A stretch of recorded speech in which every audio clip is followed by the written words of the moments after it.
Hai teman-teman para pemerhati nilai-nilai kebangsaan dan semangat bela negara di seantero wilayah Nusantara. Kembali lagi dengan saya, Selain Caroline, mahasiswa Institut Siami Kampus Bekasi, ingin mengajak teman-teman sekalian untuk berbincang-bincang mengenai nilai-nilai wawasan kebangsaan serta bela negara di wilayah Nusantara.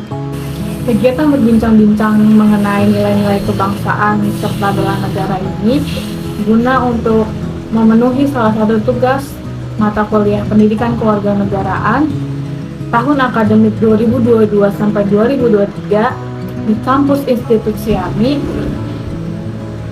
dengan dosen Pak Hapsul Nur Hadi MA. Narasumber kita kali ini ada Bapak Jerisman. Beliau adalah salah satu karyawan sekaligus tetangga saya. Kita mulai saja pertanyaannya, Pak. Untuk pertanyaan pertama adalah, pernahkah Anda mendengar istilah pendidikan kewarganegaraan atau PKN? Pernah, PKN. Kapan pertama kali Anda mendengar istilah PKN itu? Dulu tuh waktu sekolah saya dengarnya. Dari dulu waktu SD udah ada pelajaran PKN. Sampai kuliah juga ada. Ke pertanyaan kedua, menurut Anda pengertian secara umum pendidikan kewarganegaraan itu apa? Pendidikan kewarganegaraan itu pelajaran yang melatih para murid-murid atau mahasiswa-mahasiswinya untuk mempunyai rasa bela negara yang besar pada Indonesia. Menurut saya seperti itu. Dan secara umum, apa tujuan dan manfaat PKN itu? Tujuan dan manfaatnya ya, yang seperti yang saya bilang tadi, pertama itu buat bela negara ya. Dan kedua, supaya tidak ada masyarakat, karena dari murid dari kecil gitu kan ujung-ujungnya kan menjadi masyarakat Indonesia juga ya, buat masyarakat Indonesia, supaya tidak ada yang nilainya lain, artinya kayak semuanya patuh dan taat sama Pancasila gitu. Menurut saya seperti itu. Untuk pertanyaan selanjutnya, optimiskah Anda bahwa bangsa Indonesia akan bisa berdaya pada masa depan? Sebutkan apa? Kira-kira ada jangkauan waktunya? Masa depannya itu apa? Mungkin sekitar 5-10 tahun ke depan. Untuk 5-10 tahun juga menurut saya. Karena keluarga kita masih, rakyat kita masih kurang mencerminkan untuk menjadi negara yang maju gitu, masih jauh. Baik, untuk selanjutnya, yakinkah Anda bahwa manusia Indonesia sesungguhnya punya potensi dan peluang untuk mampu berkembang menjadi manusia unggulan pada tingkat internasional? Menurut saya potensi pasti ada, karena banyak orang hebat juga dari lahir dari negara kita. Contohnya almarhum Pak Habibie, itu kan orang hebat juga. Kalau semua orang bisa mengikuti jejak beliau, pasti bisa gitu. Pasti bisa. Ini pertanyaan selanjutnya, untuk mendukung kejayaan masa depan bangsa Indonesia, hal apa saja yang perlu dilakukan oleh bangsa Indonesia? Oh, boleh diulang nggak untuk mendukung? Untuk mendukung kejayaan masa depan bangsa Indonesia, hal apa saja yang perlu dilakukan oleh bangsa Indonesia? Taat hukum pertama tuh, untuk rakyat-rakyatnya ya. Kalau ini untuk rakyat atau pemerintah? Untuk bangsa Indonesia. Bangsa Indonesia semuanya berarti ya. Oke. Taat sama hukum, karena pemerintah bikin hukum juga bukan nggak salah-salah gitu. Pasti ada maksudnya, dan rakyat kita tuh kebiasaan melanggar hukum. Kadang ada istilah hukum dibuat untuk dilanggar, itu tuh nggak bener banget. Pertama sih taat hukum aja sih menurut saya ya. Yang kedua mungkin disiplin sih. Jadi kalau taat itu misalnya sekali ya cuma harus disiplin sih. Saja. Ya. Jadi untuk selanjutnya, apakah Anda sudah tahu sebelumnya bahwa luas wilayah negara Indonesia ini adalah nomor 15 terbesar di dunia setelah Rusia, Kanada, Cina, Amerika Serikat, Brazil, Australia, India, Argentina, Kazakhstan, Aljazair, Kongo, Denmark, Arab Saudi dan Meksiko. Urutan 15, apakah saya sudah tahu? Kalau tahu belum sih. Cuman tapi lumayan besar juga, saya belum tahu sih. Saya pikir ya nggak besar amat, cuman urutan 15 di dunia itu termasuk besar sih. Selanjutnya, apakah Anda sudah tahu sebelumnya bahwa negara Indonesia merupakan negara kepulauan yang 2/3 wilayahnya merupakan lautan? Kalau itu udah tahu, karena Indonesia salah satu negara kepulauan besar, jadi pasti banyak wilayah lautnya. Kalau itu sudah tahu. Selanjutnya, menurut Anda, luas wilayah negara Indonesia yang besar yang terdiri dari banyak pulau itu merupakan suatu berkah atau merupakan suatu musibah? 50-50 sih kalau lihat dari keadaan sekarang. Sebenarnya itu harusnya berkah kalau bisa dimanfaatkan dengan baik. Soalnya dengan jadi kepulauan gitu, contoh aja Jakarta lebih maju dari Papua. Kan pasti orang Papua mikir apa-apa Jakarta ini, infrastruktur Jakarta ini Jakarta. Mereka kayak tersingkirkan. Kalau nyatu kan kayaknya nggak mungkin deh. Jadi kalau misalnya pulau semua gitu satu nggak bisa sama air, menurut saya bakal infrastruktur juga bakal lancar karena biayanya juga nggak bakal besar banget walaupun jauh jaraknya. Nah itu yang bikin jadi kerugian tuh seperti itu. Dan kalau ininya keuntungannya ini banyak sumber daya alam yang bisa dimanfaatkan seharusnya yang utama Indonesia. Bisa disebutkan contohnya sumber daya alam? Ada minyak, ada emas, sumber daya alam kan banyak juga, kayak kekayaan lautnya banyak, ikan macam-macam, jadi mata pencarian warga juga, jadi destinasi wisata itu bisa manfaatin semua dan banyak yang gitu. Selanjutnya, menurut saran Anda, bagaimana cara yang harus dilakukan untuk mencegah agar luas wilayah Indonesia yang besar itu jangan sampai berkurang? Misalnya, kehilangan pulau karena diakui oleh negara tetangga. Yang jelas harus ada yang menjaga perbatasan di setiap perbatasan, terutama yang sangat riskan itu perbatasan sama Malaysia lah ibaratnya. Ibaratnya emang dia doang kan tetangga kita yang paling dekat itu Malaysia, jadi harus selalu ada penjaga dari unit tentara. Dan di masyarakatnya juga kita harus ditanami pemikiran bela negara yang sangat tinggi. Jadi mereka walaupun di mini A, B, C, D sama Malaysia, mereka tetap Indonesia gitu. Bisa seperti itu. Baik, untuk pertanyaan selanjutnya, yakinkah Anda bahwa bagian terbesar wilayah Indonesia itu sudah terbangun infrastruktur sarana secara tersebar merata di setiap wilayah? Wilayah terbesar Indonesia, maksudnya ibu kota Jakarta mungkin. Jadi sudah tersebar secara merata di seluruh Jakarta? Ya, setiap wilayah. Belum, karena kelihatannya tuh yang pusatnya Jakarta itu ya Jakarta Pusat, Jakarta Selatan yang terlihat metropolitan banget. Kalau main-main ke Jakarta Utara, Jakarta Timur banyak banget yang masih kumuh kawasannya, apalagi yang Jakarta Utara, perbatasan Bekasi itu kayak Marunda, daerah Rorotan itu kumuh banget lagi. Jadi belum merata.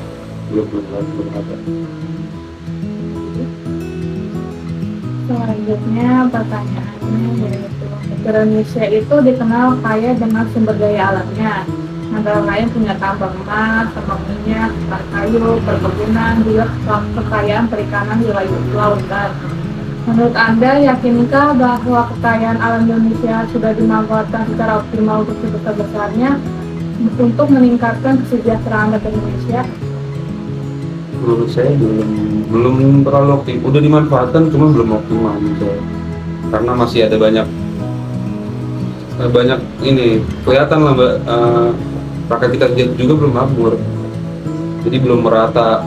Yang merasakan itu belum merata.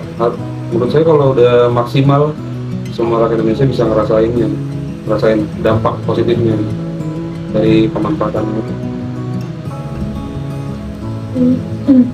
Pertanyaan selanjutnya yaitu menurut informasi banyak kekayaan sumber daya alam Indonesia yang diekspor ke luar negeri masih dalam berbentuk bahan mentah dan setelah diolah di luar negeri kemudian diimpor oleh Bank Indonesia dalam bentuk jadi dan siap pakai.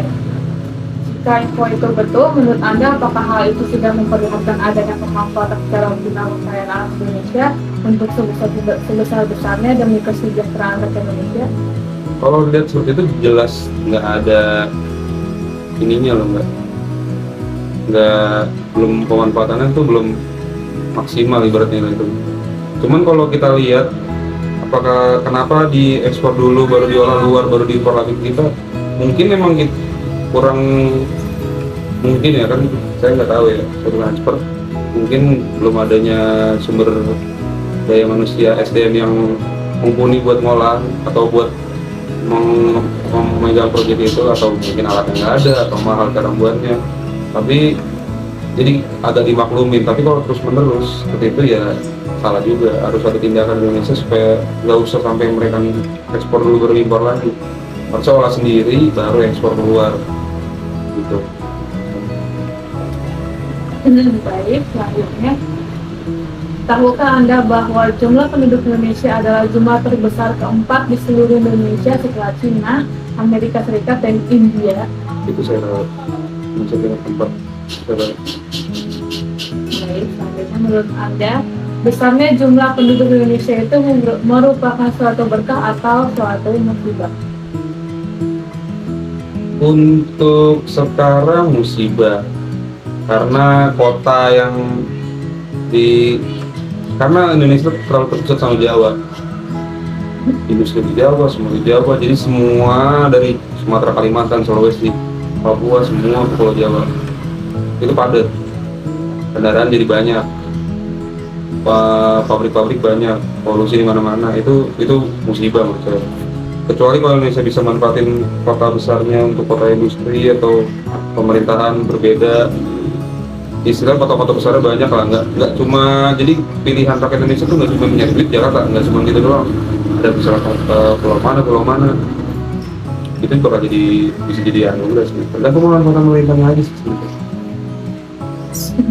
Baik, selanjutnya apakah Anda yakin bahwa manusia Indonesia sesungguhnya punya potensi untuk berkembang menjadi manusia unggulan pada tingkat internasional? Bisa Anda berikan contohnya siapa saja manusia Indonesia yang telah mampu berprestasi di tingkat dunia? Jelas bisa, kalau potensi itu pasti ada, chance itu pasti ada. Kalau mau contohin prestasi tingkat dunia dalam hal apa aja? Iya, apa aja? Banyak, ada Brian Emmanuel atau Rich Brian, nyanyi jago internasional nih. Nicky juga udah go internasional. Yang waktu itu di Jerman, Audi Emanuela itu juga udah go internasional, mungkin cuman ya karena dia belajar di Jerman juga sih. Ada juga yang Jerome Pauline udah, sebenarnya kalau dibilang dia internasional belum go internasional, tapi dia tuh kayak panutan anak zaman sekarang dan menurut saya dia bagus, jadi cocok jadi penonton. Setahu saya sih itu sih ya. Kalau orang-orang besar ini kurang perhatiin saya. Kalau orang-orang besar tentang bisnis, tentang pemerintahan, saya kurang tahu. Jadi, selanjutnya, menurut Anda secara umum apa saja keunggulan manusia Indonesia dan juga kelemahan manusia Indonesia? Terus bagaimana cara meningkatkan kualitas manusia Indonesia? Keunggulannya berjiwa gotong royong. Orang Indonesia itu banyak yang berjiwa gotong royong, jadi saling membantu satu sama lain. Nah, kelemahannya menurut saya sifat malusnya itu Indonesia itu udah parah banget dan tidak disiplin terhadap aturan, itu banyak banget di dalam kita. Untuk ningkatinnya sebenarnya udah ada contohnya. Untuk ningkatin itu caranya ya bikin balai pelatihan kerja supaya sumber daya manusia Indonesia itu lebih berbobot lah, karena SDM kita itu kurang banget.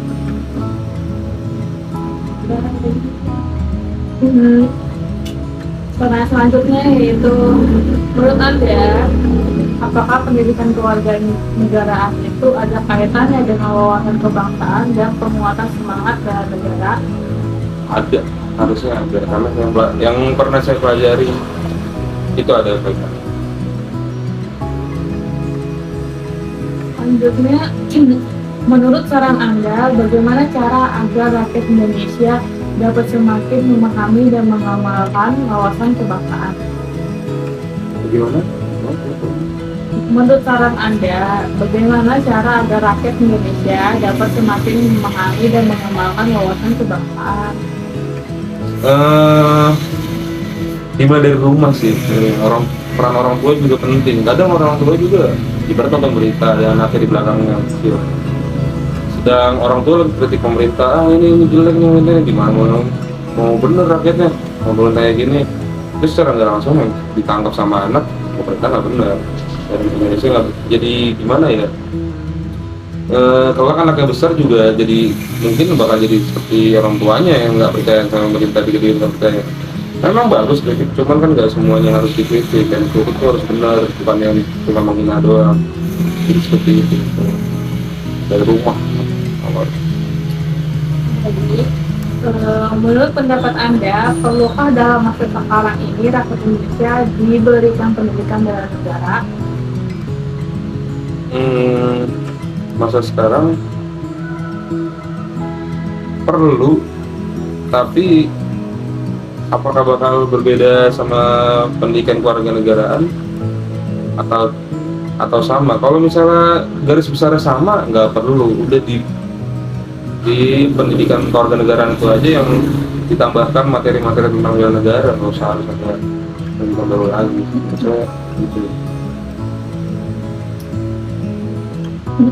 Baik, selanjutnya, menurut pendapat Anda, perlukah rakyat Indonesia diberikan pendidikan bela negara dengan cara latihan berperang dan menggunakan senjata api secara cara militer? Untuk tingkat Indonesia juga sudah pas buat saya, karena yang ada di pikiran saya dengar pertanyaan Mbak tadi hal-hal negatif. Kalau nggak dikasih pendidikan atau pengetahuan tentang militer aja, banyak orang yang menyalahgunakan senjata api, dimana dikasih pendidikan tambah cerdik lagi mereka buat ngebegal, buat bertindak kriminal. Jadi untuk sekarang belum, sumber daya manusia dulu tingkatin baru sama, baru bisa. Selanjutnya, menurut saran Anda, bagaimana cara atau cara yang tepat untuk pemberian pendidikan bela negara bagi masyarakat? Masyarakat. Ya, untuk masyarakat. Cara yang tepatnya saya kurang tahu hal apa yang harus dilakukan. Tapi menurut saya ya untuk bela negara itu harus kesadaran diri masing-masing.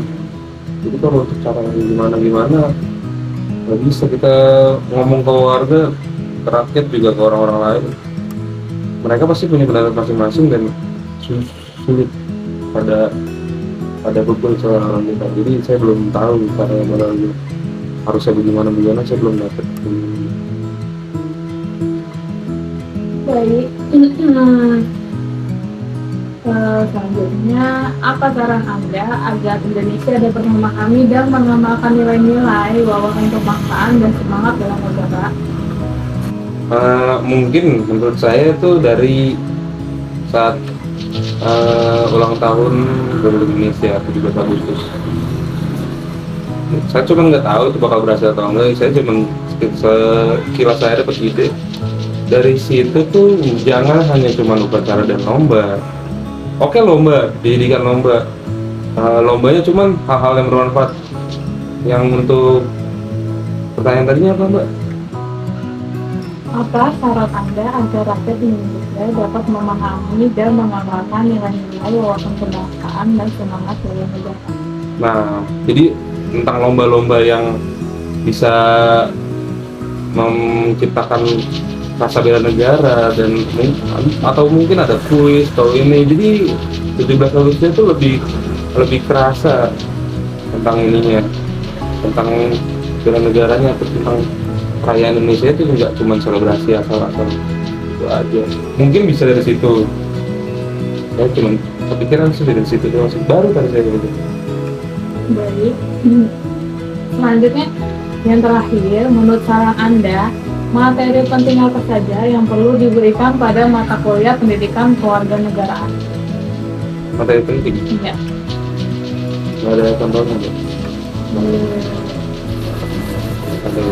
Kalau menurut saya materi penting. Mungkin nilai Pancasila. Oke. Oh, bisa tentang toleransi.